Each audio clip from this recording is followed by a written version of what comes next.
दोस्तों नमस्कार। देश के सबसे बड़े सूबे उत्तर प्रदेश की सबसे कद्दावर और सबसे अनुभवी लीडर मायावती ने अकेले चुनाव लड़ने का ऐलान किया है। हम लोग जानते हैं कि पिछले दिनों एक तरफ इंडिया अलायंस बना, जिसमें Congress, Samajwadi party, Nitish Kumar, Stalin, left की तमाम पार्टीज़, ममता बनर्जी, शरद पवार, ये तमाम छत्रप जो उत्तर से लेकर के दक्षिण तक के तमाम राज्यों का प्रतिनिधित्व करते हैं, इस समय 11 स्टेट्स में उनकी सरकारें हैं और 62% वोटर पर उनका अपना प्रभाव है। ऐसे में मायावती का ये ऐलान करना कि वो अकेले चुनाव लड़ेंगी, और इस इंडिया अलायंस का प्रभाव ये है कि वो नरेंद्र मोदी जो छाती ठोक करके पार्लियामेंट में कहते हैं कि एक अकेला सब पर भारी है, उन्हें मजबूर होना पड़ा फिर से एनडीए को खड़ा करने के। और आनन फानन में ऐसे तमाम राजनीतिक दलों को जुटाया गया जिनके पास विशेष भूमिका भी नहीं है, न तो पार्लियामेंट में और न ही स्टेट में। 38 की संख्या में उसी दिन एनडीए की बैठक भी हुई और उसमें केवल नरेंद्र मोदी छाए रहे। यानी जहां एनडीए में सिर्फ नरेंद्र मोदी ही एकमात्र नेता है, लेकिन इंडिया अलायंस की खूबी ये है कि वो ना सिर्फ तमाम प्रांतों की अपनी महत्वाकांक्षाओं का प्रतिनिधित्व करती है, उसकी अपनी अस्मिता की राजनीति को भी उतनी भागीदारी देती है, बल्कि उसके पास कम से कम 1 दर्जन उतने ही अनुभवी राजनेता हैं जो नरेंद्र मोदी की अपनी काबिलियत है। बल्कि कुछ लीडर्स तो ऐसे हैं कि जिनकी अपनी क्षमता और जिनका अपना अनुभव नरेंद्र मोदी से कहीं बेहतर है। तो उस इंडिया अलायंस और एनडीए के बीच में जो आगामी लोकसभा चुनाव के लिए बन रही राजनीति है, उससे अलग जाकर के मायावती ने अकेले चुनाव लड़ने का ऐलान किया। उन्होंने ये भी कहा कि वे आने वाले विधानसभा चुनावों में यानी मध्य प्रदेश, राजस्थान, छत्तीसगढ़, तेलंगाना में अपने प्रत्याशी उतारेंगे, कोई गठबंधन नहीं करेंगे। ऐसे में सवाल उठता है कि उत्तर प्रदेश ही नहीं, समूचे देश में इस बहुजन राजनीति का क्या होगा। इस देश का दलित, आदिवासी, वंचित तबका जो पिछले 75-76 साल से आशा लगाए बैठा है कि इस देश का प्रधानमंत्री कोई दलित होगा, कोई वंचित तबके का होगा, वो दिल्ली के लाल किले पर झंडा फहराएगा, तिरंगा फहराएगा। एक दौर में ये सपना कांशीराम साहब पूरा कर सकते थे। इस तरह का नैरेटिव शुरू हुआ था, लोगों में ये भाव पैदा हुआ था, ये इच्छा पैदा हुई थी, लोगों की इच्छा थी। लेकिन 2006 में कांशीराम साहब का देहांत हो गया। मायावती एक बड़ी लीडर के रूप में केवल उत्तर प्रदेश में नहीं, समूचे भारत में उभर करके आई, जो दलित महत्वाकांक्षाओं, वंचित महत्वाकांक्षाओं को एक तरह से उड़ान दे रही थी। लेकिन 2012 तक आते आते जहां उनके हाथ से सत्ता गई, फिर धीरे धीरे उन्होंने खामोशी ओढ़ ली। और 2014 में जब प्रधानमंत्री नरेंद्र मोदी हुए, उसके बाद तो मायावती की सक्रियता भी धीरे धीरे ख़त्म होती चली गई। और मुझे वो दृश्य याद आता है पार्लियामेंट का, जब 2015 में रोहित वेमुला के सांस्थानिक हत्या के विरोध में मायावती ने पार्लियामेंट में विरोध किया था और अपना इस्तीफा तक दे दिया था। उस समय स्मृति ईरानी का जो रुख था, जो उनकी भाषा थी, उसने सिर्फ मायावती को ही अपमानित नहीं किया था, बल्कि समूचे दलित वंचित समाज को उस भाषा में एक तरह से खामोश करने के लिए कह दिया, संकेत कर दिया था। तब से मायावती ने जैसे खामोशी ओढ़ ली, उन पर और भी ईडी, सीबीआई और इसके भी दबाव माने जाते हैं। लेकिन उसके बाद दलित एजेंडा पृष्ठभूमि में चला गया। दलित मुद्दों पर भी कोई राजनेता नहीं खड़ा होता है, बल्कि सच्चाई तो ये है कि मान्यवर कांशीराम ने अपने 2-3 दशकों की मेहनत से जो बहुजन समाज से राजनीतिक नेता पैदा किए थे, जिनके भीतर वो महत्वाकांक्षाएं पैदा की थी, वो नेता धीरे धीरे भारतीय जनता पार्टी के साथ शिफ्ट कर गए। डेफिनेटली उसमें कुछ उनकी भी मजबूरियां होंगी, कुछ गलतियां मायावती की तरफ से भी होंगी, लेकिन भारतीय जनता पार्टी ने जो बिसात बिछाई कि इस पूरे बहुजन राजनीति को एजेंडा विहीन करके केवल मुखौटे ला करके उन्होंने खड़े कर दिए, और जो समाज कांशीराम के अपने कैडराइजेशन के जरिए अपने इतिहास को, अपने नायकों को पहचान पाया और उसके भीतर ये सत्ता की राजनीति की महत्वाकांक्षा पैदा हुई, संघर्ष का मादा पैदा हुआ, अपने अधिकारों को लेकर के उसके भीतर एक चेतना पैदा हुई, वो समाज हतप्रभ रह गया कि कोई भी राजनेता उसके मुद्दे पर खड़ा नहीं है। आप याद कीजिए 2018 का वो 2 अप्रैल जब SC/ST एक्ट को डाइल्यूट कर दिया गया था सुप्रीम कोर्ट के जरिए, और नरेंद्र मोदी सरकार ने कोर्ट में कोई खास पहल नहीं की थी। सोशल मीडिया के कैंपेन के जरिए वो पूरा मुद्दा खड़ा होता है, लोग सड़कों पर उतरते हैं, और तब जाकर के मोदी ने यू टर्न लिया। लेकिन सच्चाई ये है कि बावजूद इसके उसको लगभग नखदंत विहीन बना दिया गया है। आज SC/ST एक्ट लगता तो है, लेकिन उस पर कार्रवाई नहीं होती है, और लोग जो सामान्य जनमानस है, जो दलित वंचित तबका है, उसकी ये हैसियत नहीं है कि वो अपनी लड़ाई खुद से लड़ सके। पिछले दिनों मध्य प्रदेश में जिस आदिवासी पर सरेआम उसके मुंह पर पेशाब करता हुआ ये उस अगड़ी जाति का अहंकारी व्यक्ति, भारतीय जनता पार्टी का वो नेता जो वो धृष्टता कर रहा था बेखौफ होकर के, उसके बाद क्या हुआ? सारे मुद्दे पर लीपापोती कर दी गई। उस अपराधी को सज़ा मिलने के बजाय, हालांकि उस पर कार्रवाई की गई है, लेकिन उस मुद्दे को जिस तरह से डाइल्यूट किया गया है वो हैरत अंगेज है। और दुख तो इस बात का भी है जो दलित आदिवासी एक साथ है, उसमें दलितों के नेताओं ने भी, दलितों के संगठनों ने भी उस मुद्दे को उठाने में कोई खास पहल नहीं की। केवल इशू मीडिया पर आया और कुछ दिनों के बाद वो ख़त्म हो गया। कुछ तो ऐसे भी लोग थे जो केवल उसके पैर धोने, जिस पर वो पेशाब की गई थी, उसके पैर धोने को लेकर के ही शिवराज चौहान की तारीफ की जाने लगी। एक ऐसा भी माहौल देखने को मिल रहा है, और कई बार ऐसा लगता है कि वो तमाम लोग क्या अब बिकने लगे हैं? क्या वे भी सत्ता के समीप जाने के लिए इस तरह का प्रपंच रच रहे हैं? तो ऐसे में इस समाज का क्या होगा जब उसके पास लीडरशिप भी नहीं, उसके मुद्दों वाली वो मुखौटे हैं, और जो संगठन थे वो संगठन भी अगर खामोश पड़ते हैं तो फिर इस समाज का क्या होगा? जो अभी ठीक से अपने पैरों पर चलना भी नहीं सीख पाया, मैं उसको इतना ही मानता हूँ। 75 साल में एक छोटा सा मिडिल क्लास बन करके उभरा है, जो लगातार जूझ रहा है, संघर्ष कर रहा है और कुर्बानियाँ भी दे रहा है। वो इस संविधान के, बाबा साहब के, जवाहरलाल नेहरू के और गांधी के उन सपनों को और अपने सशक्तिकरण के लिए पूरी कोशिशें करने के लिए तैयार है। तो उस समाज का क्या होगा? सवाल तो ये है।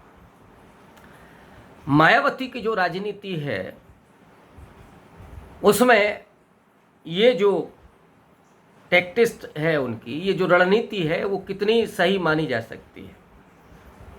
क्या वो 2024 के होने वाले लोकसभा चुनाव में एनडीए को फ़ायदा पहुंचाएगी, या मायावती उस सपने को साकार करने में सक्षम हैं कि जब वो इस देश की प्रधानमंत्री बनेंगी। दोस्तों, आपको याद होगा कि 1990 के दशक में बहुजन समाज की राजनीति या बहुजन राजनीति और सांप्रदायिक राजनीति कमोबेश एक साथ आगे बढ़ते हैं उस कांग्रेस के बरक्स, उस कांग्रेसी सिस्टम के बरक्स। ये रजनी कोठारी का शब्द है, जो भारत की राजनीति के बड़े चिंतक, बड़े विद्वान हैं। और वो कांग्रेसी सिस्टम जिसमें सवर्णों का समर्थन हुआ करता था, लेकिन सवर्णवाद वहाँ उस तरह से काम नहीं करता था। उस कांग्रेसी सिस्टम में अल्पसंख्यकों के लिए भी अपनी नीतियाँ थीं, दलित आदिवासियों के लिए भी अपनी नीतियाँ होती थीं। हालांकि ये बात सही है कि जितनी होनी चाहिए थी उतनी नहीं थी, और यही वजह है कि कांशीराम साहब ने उस स्पेस को भरने की कोशिश की, वो निरंतर प्रयासरत हुए, और उसका परिणाम ये हुआ कि जो पार्टी 14 अप्रैल 1984 को खड़ी हुई थी, वो 1991 माने एक दशक भी पूरा नहीं हुआ था, वो 8.7% वोट के साथ अपनी बहुत मजबूत उपस्थिति दर्ज करती है। और उसके बाद लगातार उसका जनाधार बढ़ता चला गया।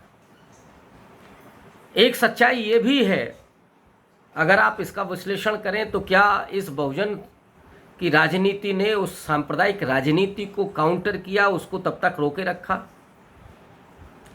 या कांग्रेसी सिस्टम जो बिखर रहा था और जो सवर्ण कांग्रेस के साथ था, वो कांशीराम के अपने मूवमेंट के चलते वो सांप्रदायिक राजनीति के साथ एकजुट हो रहा था, मजबूत हो रहा था, उसके साथ जुड़ रहा था। ये भी एक उसका परिणाम और प्रभाव है। जो बीजेपी शुरुआती दौर में बनियाओं की केवल पार्टी मानी जाती थी, उसके साथ ब्राह्मण और राजपूत भी आकर के इंटैक्ट होता है। राम मंदिर आंदोलन के बावजूद और बाबरी मस्जिद विध्वंस के बावजूद उत्तर प्रदेश में जब कांशीराम और मुलायम सिंह मिलते हैं, तो भारतीय जनता पार्टी सत्ता में नहीं पहुंचती है, वो उसकी हार होती है। ये बहुजन राजनीति की अपनी ताकत थी, दलित पिछड़ों और अल्पसंख्यकों की राजनीति की अपनी ताकत थी कि उसने सांप्रदायिक राजनीति को रोका। लेकिन आगे चल कर के मायावती की अपनी कुछ मजबूरियां, कुछ कमजोरियां, और जो लीडरशिप थी बीएसपी की, उसकी अपनी महत्वाकांक्षाएं, या उसको जिस तरह से पृष्ठभूमि में धकेला जा रहा था, ये भी चल रहा था। क्योंकि 2007 से 2012 के बीच के अगर आप हालातों को देखें, जब बीएसपी पूर्ण बहुमत में आती है और उसने अपनी राजनीतिक विचारधारा को भी बदला, बहुजन से सर्वजन की राजनीति शुरू की। मैं इसको रणनीति के तौर पर गलत नहीं मानता, लेकिन इसके वजह से जो चीज़ें हुई कि एक तो बहुत सारे लोग इस बात को कहने लगे कि मायावती भटक गई हैं अपनी विचारधारा से, और जो कैडर था वो कैडर इसके लिए तैयार नहीं हुआ, या इसके लिए उसकी ट्रेनिंग नहीं हुई थी, वो इसको बर्दाश्त नहीं कर पा रहा था। हालांकि ये उसी संविधान का मैसेज था, उसी बाबा साहब का एक तरह का विचार था कि सत्ता की चाबी दलित, वंचितों, आदिवासियों के हाथ में हो, जो लंबे समय से प्रताड़ित हैं, लंबे समय से वंचित हैं, दमित हैं, लेकिन उसमें भागीदारी, उसमें ख्याल सबका रखा जाए। तो मायावती ने वो सर्वजन की राजनीति शुरू की। उसी कार्यकाल में नोएडा और लखनऊ को उन्होंने जिस तरह से निर्मित किया, एक नए लखनऊ को, और उस पूरे वैचारिक आग्रह के साथ तमाम बहुजन नायकों को, नायिकाओं को, उनके इतिहास को, यहाँ तक कि बुद्ध की उस संदेशों को, वैचारिकी को उन्होंने तमाम पार्कों में उसको उकेरा और एक ऐतिहासिक विरासत के रूप में खड़ा किया। कुछ शिक्षण संस्थान भी उस आइडियोलॉजी के आधार पर बनाए। इसकी आलोचना भी बहुत सारे लोग करते हैं कि मायावती ने ये जो पैसा है पार्कों पर लगाने के बजाय अगर शिक्षण संस्थानों पर लगाया होता तो इस समाज का ज़्यादा भला होता। ये संभव है, लेकिन जो उन्होंने विरासत खड़ी की उसको भी किसी तरीके से कम नहीं आंका जा सकता। लेकिन आगे जो राजनीति हुई, आरएसएस और बीजेपी ने बीएसपी के उन लीडर्स पर डोरे डालने शुरू किए जिनकी अपनी महत्वाकांक्षाएं थीं और जो कहीं हाशिए पर जाते हुए महसूस कर रहे थे।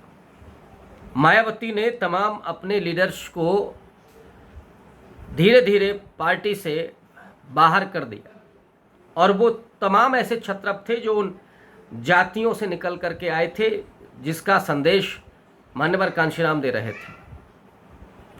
वो जो कांग्रेसी सिस्टम था, उस कांग्रेसी सिस्टम जो मुद्दों के बेस पर राजनीति करता था, उसको जातिगत पहचान के साथ एक नई राजनीति की धारा शुरू की थी मान्यवर कांशीराम ने।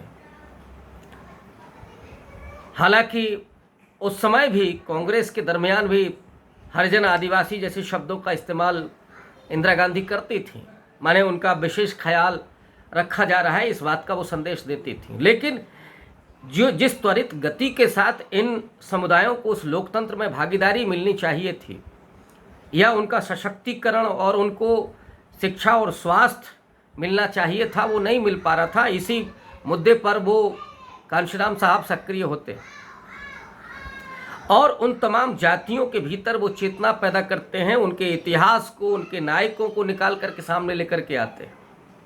इसका परिणाम ये हुआ कि पूरा बहुजन समाज एकजुट हुआ। लेकिन जो सत्ता की राजनीति है उसकी बहुत सारी कमियां खामियां भी होती हैं। उसमें सोनेलाल पटेल से लेकर के ओम प्रकाश राजभर होते हुए बहुत सारे लोग बीएसपी से निकल गए और आगे चल कर के तो ढेर सारे और राजनेता निकल गए और संजय निषाद जैसे लोग भी वो बीजेपी के साथ चले गए। बीजेपी और आरएसएस ने जिस रणनीति का उपयोग किया कि उन्होंने इन नेताओं को जगह तो दी, लेकिन इन्हें सिर्फ मुखौटे के रूप में इस्तेमाल किया।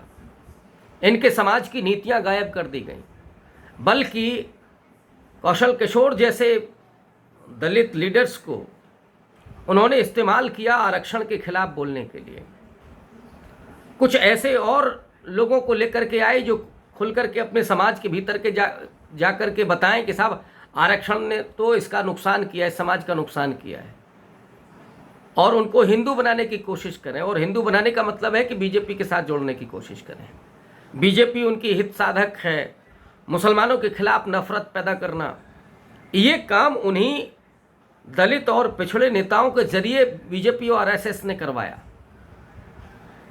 उनको केवल कुछ पद दिए गए और उसमें भी पद ऐसे मिले कि जो सिर्फ अपने को दिखा भर सकते थे कि वो मंत्री हैं या किसी आयोग के अध्यक्ष मेंबर हैं या राज्यसभा के मुखौटे हैं, लेकिन वो अपनी जबान नहीं खोल सकते थे, अपने समाज के लिए कभी एक लफ्ज़ नहीं बोल सकते थे। ऐसे लोगों को बीजेपी ने अपने भीतर शामिल किया और समाज भी उसका शिकार हुआ। अब की जो स्थिति है उसमें सांप्रदायिक राजनीति वो मजबूत होकर के केंद्र में और तमाम राज्यों में भी सत्ता नशी होती है और इसका सीधा प्रभाव ये कि जो बहुजन राजनीति थी वो पृष्ठभूमि में चली गई।